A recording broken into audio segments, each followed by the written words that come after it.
চাষ জমির নিচে থেকে কয়লা উত্তোলনের পর চাকরি ও উপযুক্ত ক্ষতিপূরণ দেয়নি, এই অভিযোগ তুলে ৭৫ বছরের এক বৃদ্ধা অনশনে বসলেন।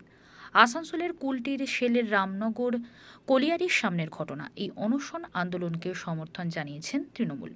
অনশনকারী বৃদ্ধা ছবি পাল জানান, ১৫ বছর আগে শেলের রামনগর কলিয়ারি কর্তৃপক্ষ তার চাষ জমির নিচ থেকে কয়লা কেটে নিয়েছে।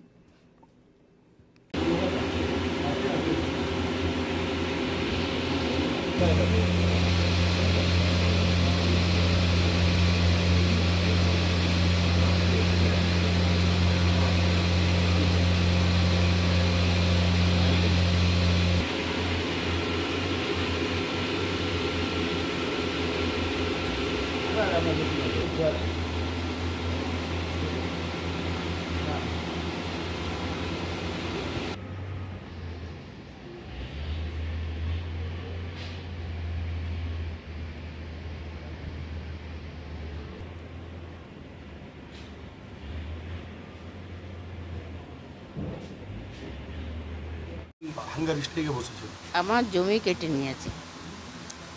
আজ এতদিন জমি কেটেছে, কোনো যে ক্ষতিপূরণ দিয়েছে কিছু, সেসব কিছু না।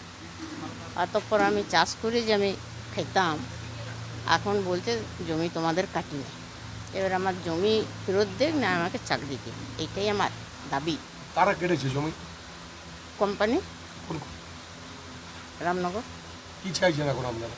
আমি চাইছি ওরা যদি বলছে চাকরি ইয়ে না, তখন আমার জমিটা সেরকম করে ঘুরিয়ে দেয়, আমি চাষ করে খাবো। আমি কি খাবো?